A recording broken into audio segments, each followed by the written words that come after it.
How did the Taliban defeat the superpower America?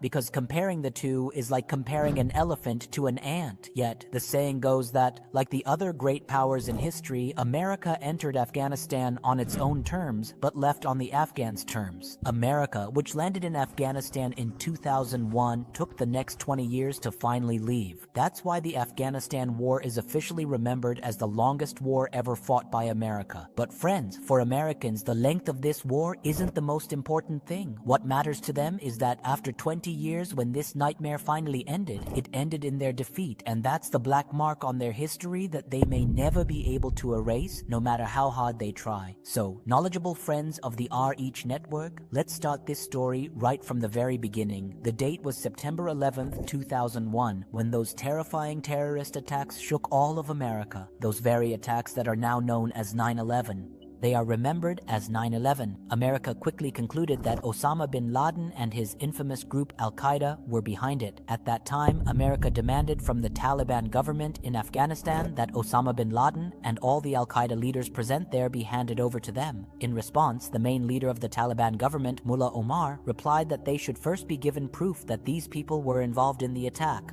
Otherwise, they were not going to do anything of the sort. America completely rejected this Taliban demand for evidence. Not only did they completely reject it, but seeing such a response from the Taliban made America furious. As the next 15 to 20 days passed, meaning by the time October 2001 began, it had already become clear that America was going to attack Afghanistan no matter what, and then, finally, that day arrived.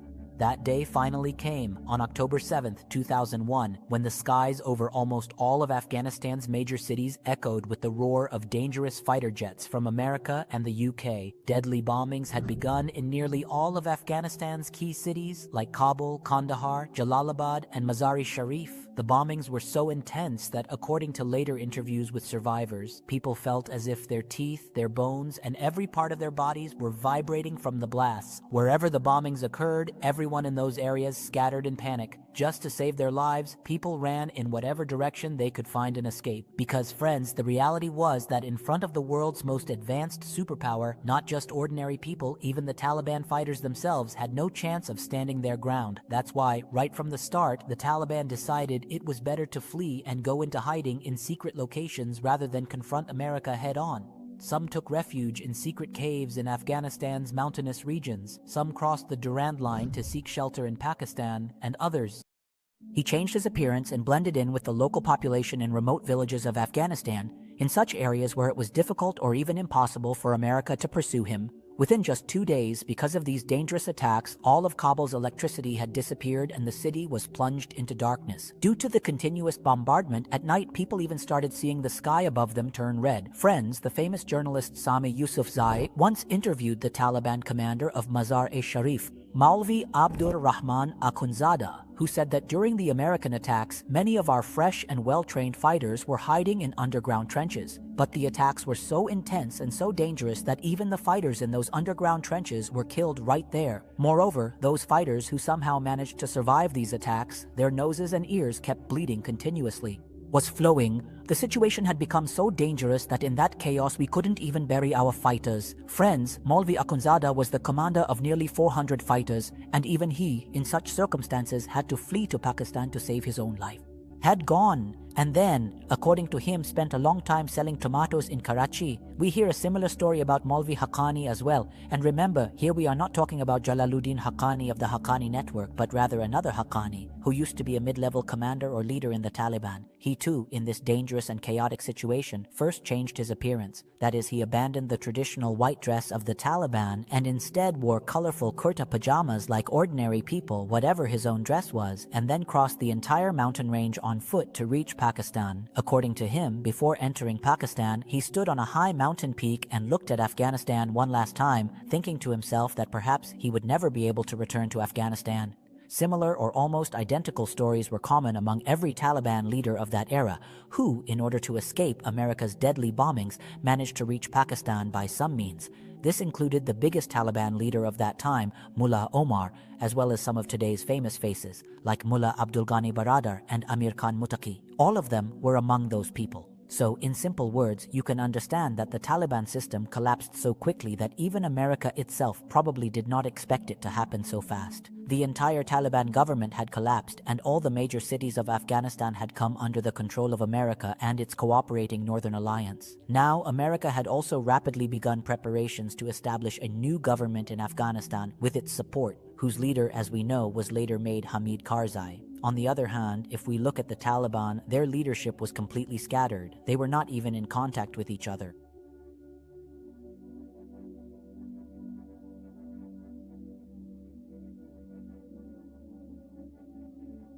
Were they?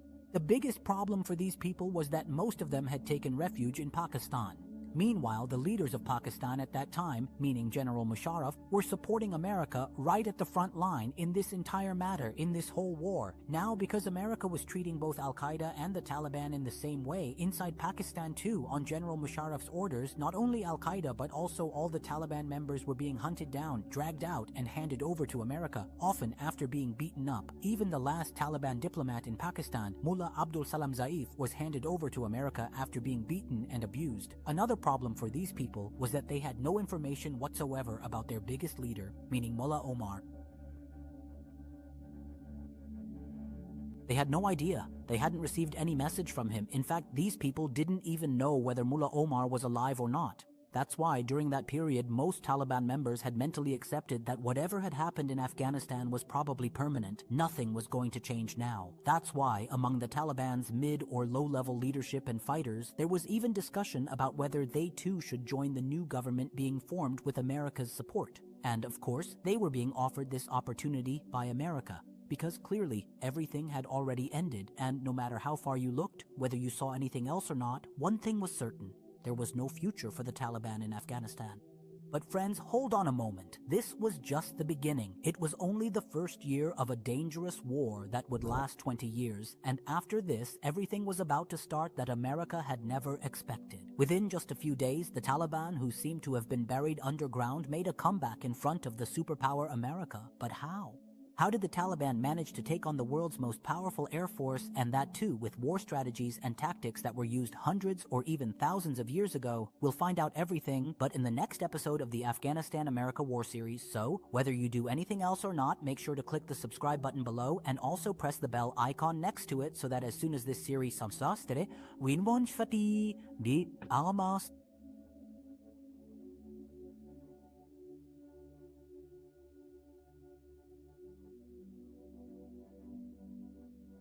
When the war between the Taliban and America began in October 2001, as we learned in the previous episode of this series, the Taliban forces simply could not withstand America's devastating bombing. Within just a few weeks, the entire Taliban had collapsed in the face of the U.S. Air Force, and inside Afghanistan, it felt as if the Taliban had never even existed. But even after all this, the one thing that America was still most afraid of was nothing other than the top Taliban leaders. Because America knew that even though the Taliban regime had been completely destroyed and it had seemingly wiped out every trace of the Taliban from Afghanistan, most of the top Taliban leaders had not been eliminated. They had simply disappeared from America's sight. And here's another important point that might surprise many of you. The same America that had completely wiped out the Taliban from Afghanistan within a few weeks played the biggest role in reviving the Taliban in Afghanistan just a few weeks later. And how this happened, you'll learn in today's video. So first, what happened was that about 8 or 9 months after America's attack, meaning even before half of 2002 had passed, many Taliban commanders and leaders who had neither been killed in the American assault nor captured gathered the courage to start meeting each other again. These meetings used to take place in famous Pakistani cities like Quetta and Karachi, or in some areas of Afghanistan that were considered far beyond America's reach. In these meetings, they would sit together for hours.